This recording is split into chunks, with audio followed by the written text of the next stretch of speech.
Vaqti zamonasida bir inson farzand ko'radi, o'g'il farzand. Farzandiga Abdulloh deb ism qo'yadi. Vaqt o'tib ikkinchi farzandli bo'ladi. Ikkinchi farzandiga ham Abdulloh deb ism qo'yadi. Uchinchi farzandiga ham ulardan kam bo'lmasin deb Abdulloh ismini qo'yadi. 3 ta o'g'il, uchalasi ham nomi Abdulloh. Ota ona bilan birgalikda har uchala o'g'ilga haqiqatda go'zal tarbiya beradi. Bemisl tarbiya beradi. Fahmu farosatda, aql-u idrokda tengsiz qilib ularga go'zal tarbiyani berishadi. Haqiqatda insonlar havas qiladigan darajada xulq-u atvor sohibi bo'lishadi. Vaqt o'tib, soat o'tib, lahza o'tib, otaning vafoti yaqinlashadi. Ota o'lim talvasasida gapirayotgani zo'rba-zo'rakay chiqib, og'zidan zo'rg'a chiqadi. Abdulloh meros oladi. Abdulloh meros olmaydi. Abdulloh meros oladi. Shu 3 so'zni aytadi-yu, jon uziladi. Abdulloh meros oladi. Abdulloh meros olmaydi. Abdulloh meros oladi. Hammamiz shu mubham bu.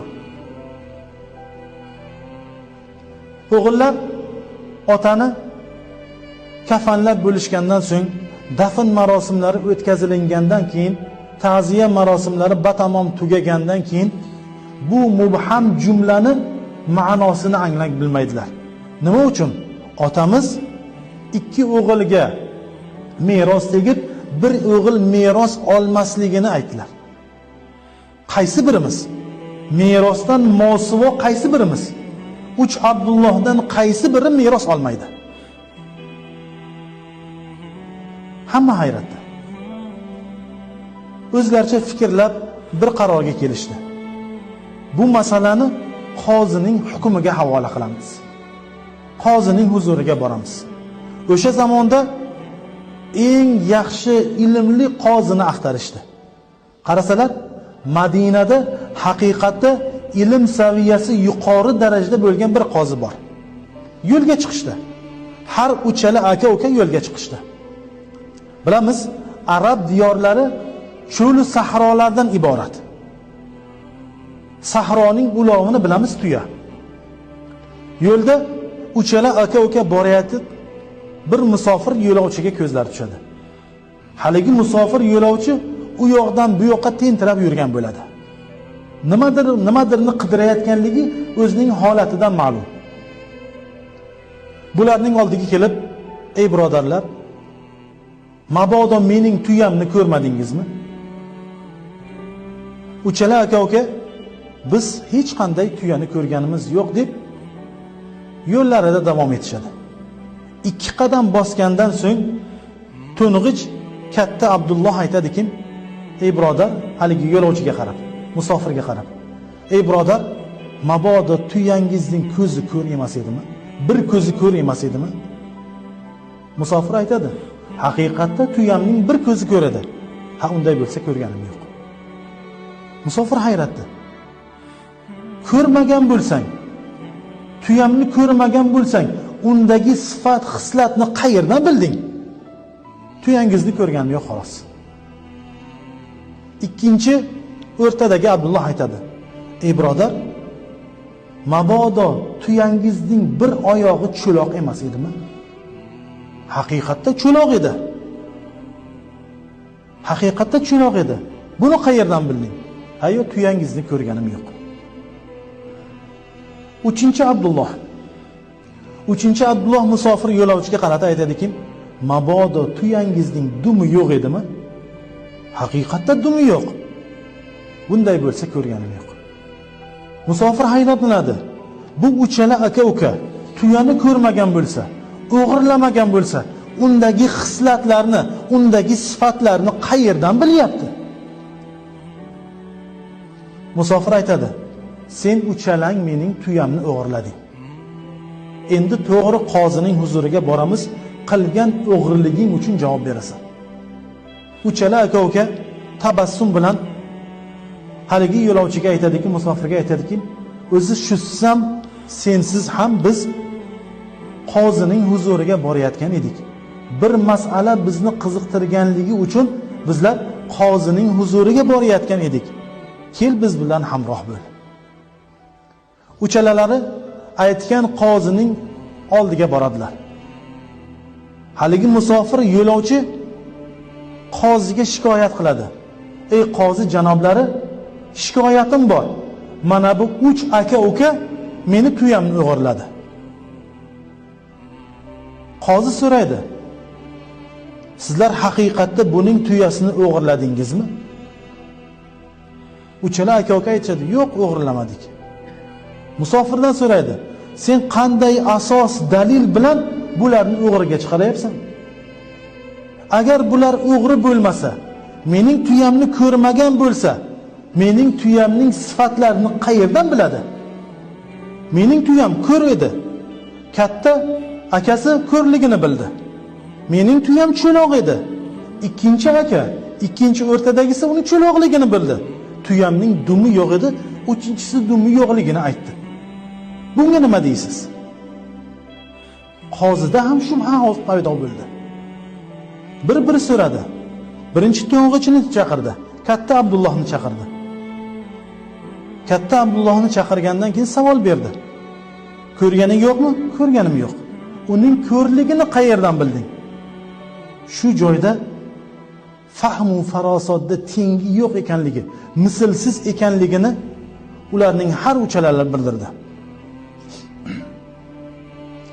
To'ng'ich Abdulloh aytdi: bu so'raganidan keyin, bu yo'lovchi mendan so'raganidan keyin 2 qadam bosdim. Oyog'im ostiga qaradim. Oyog'im ostidagi o'tlarning yarmi o'ng tomondagisi yeyilgan, chap tomondagisi yeyilmagan. Bir qator, bir xil mana shunday holatni ko'rdim. O'ng tomondagi o'tlar yeyilgan, chap tomondagi o'tlar yeyilmagan. O'shandan bildimki, buning tuyasi ko'rligini. Qozi hayratlandi. Haqiqatda ko'z ko'r bo'lsa bir tomonni ko'rmaydi. Bir tomonni yeb ketgan. Bo'ldi, sening daliling o'tdi, sen o'g'ri emassan, chiq. Ikkinchisi chaqirildi. Ikkinchisini chaqirgandan keyin ikkinchisiga yana shu savolni berdi. Tuyani o'g'irladingmi? Yo'q, tuyani o'g'irlaganim yo'q. Unda uning cho'loqligini qayerdan bilding? Men ham xuddi akam singari borayotganimda oyog'imni ostiga qarasam, tuyaning izlarini ko'rdim. Tuyaning izini qarasam, bittasi chuqurroq bosilgan, bittasi sayozroq bosilgan. Demak, shundan bildimki, tuyaning bir oyog'i yo cho'loq, yo og'riydi. Chunki ikkinchi oyog'ini bosishlik uchun birinchi oyoqni qattiqroq bosishlik kerak. Ikkala iz 2 xil ekanligini ko'rib, uni cho'loqligini angladim. Farosatga 5. Bo'ldi, sening daliling ham o'tdi. Uchinchisini chaqirdi. Uchinchisining bahonasida aytgan so'zi nima edi? Tuyaning dumi yo'q edi. Buni qanday dalil isbot qilib berasan? Uchinchi Kenjatoy Abdulloh aytdiki, men tuyani xislatini barchasini yaxshi bilaman. Tuya haqida to'liq ma'lumotga egaman. Tuya axlatini chiqarayotgan vaqtda dumli bo'lsa, mana bunday holatda chiqaradi. Dumsiz bo'lsa, mana bunday holatda chiqaradi. Tuyaning tezagini ko'rib, uning dumsiz ekanligini bildim deb aytgan ekan. Qozi hayratda. Qozi qoyil qoldi. Qoyil qolmasdan haqiqatda iloj yo'q. Musofirni chiqarib haydab, bular o'g'ri emas, tuyang o'zi yo'qolgan, borib o'zing top deb musofirni chiqaradi. 3 aka-uka endi o'zlarining masalalari bo'yicha qoziga savol berdilar. Otam vafot etishlik chog'larida bizga mana shunday so'zni aytdilar. Abdulloh meros oladi, Abdulloh meros olmaydi, Abdulloh meros oladi. Buning mazmun mohiyatiga biz tushunmadik. Bu nima degani? Qozi ham hayrat. Shunda qozi aytdiki, bo'ldi. Bu masalaning yechimini sizlarga ertaga aytaman. Ungacha sizlar uchun hozirlangan falon mehmonxona bor, o'sha yerga borib bir kuningizni, tuningizni o'tkazasizlar. Ma'qul. 3 aka-uka bir uyga, xonadonga kirgandan so'ng fahmu farosatda o'ta ziyrak uchalasi katta to'ng'ich aka aytdiki, qozi ortimizdan ayg'oqchi qo'ydi. Shuning uchun har bir holatingizga e'tiborli bo'ling. Diqqatingizni har bir holatga qarating. Birozdan keyin ularga taom olib kelindi. Go'sht olib kelindi. Bir laganda go'sht olib kelindi. Go'shtni ko'rgan to'ng'ich aka aytdiki, bu go'shtni yemanglar, bu go'sht itning go'shti. Itdan tayyorlangan go'sht. Buni yemanglar. Bu harom. Yonida non bor edi. Ikkinchi o'g'il aytdiki, bu nonni qornida homilasi bor bo'lgan ayol pishirgan. Endigina yaqinlashgan tug'ishlik jarayoni yaqinlashgan ayol buni pishirgan. Buni ham yemanglar. Nima uchunligini keyinroq aytamiz. Uchinchi kenjatoy Abdulloh aytdiki, demak qozi valadi zino ekan. Haromdan tug'ilgan ekan deb aytdi. Buni eshitgan ayg'oqchi to'g'ri borib, haqiqatda qozi ayg'oqchi qo'ygan edi. To'g'ri borib qoziga aytdi. Ey qozi, ular siz bergan taomni yemadilar. Itning go'shti dedilar. Siz bergan nonni ham yemadilar. 9 oylik qornida homilasi bo'lgan ayolning noni dedilar. Uchinchisi, eng yomoni, sizni 3-o'g'il, 3-Abdulloh valadi zinoga chiqardi. Qozi darg'azab. Qozi darg'azab bo'ldi. Kelasi kun kelganda chaqirdi. Sizlar nima asos bilan ovqatni yemadingizlar, nonni yemadingizlar va sen nima asos dalilga binoan meni valadi zinoga chiqarding? To'ng'ich Abdulloh aytdi: "Ey qozi janoblari, go'sht olib kelinganda qaradim. Go'shtning birinchi qismida suyak bor edi, keyin go'sht bor edi, keyin yog' bor edi. Bu halol qilingan chorpo hayvonlarning go'shti emas edi. Vaholanki halol qilingan chorpo hayvonlarning tuzilishligi teskari bo'ladi. Birinchi suyak bo'ladi, keyin go'sht bo'ladi, keyin yog' qoplaydi. Haqiqatda qo'y go'shtini hammamiz ko'rganmiz. Xuddi shu shaklda yirtqich hayvonlarniki teskari bo'lar ekan. Birinchi suyak, keyin go'sht, ichki qatlam yog'. Shundan buni itning go'shti ekanligini bildim.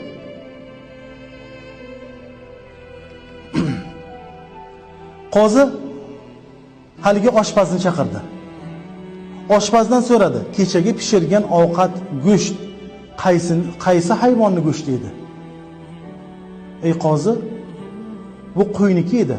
To'g'risini ayt. Bunday bo'lsa jazolayman. Jazodan qo'rqgan oshpaz cho'pon hamma qo'ylarni suruvga olib ketib, ulgurmadim qo'yni olishga. Qarasam, bir it turgan ekan, sizning hukmingizdan bajo qilishlik uchun o'sha kuchukni, o'sha itni suyib, bularga obi taom qildi.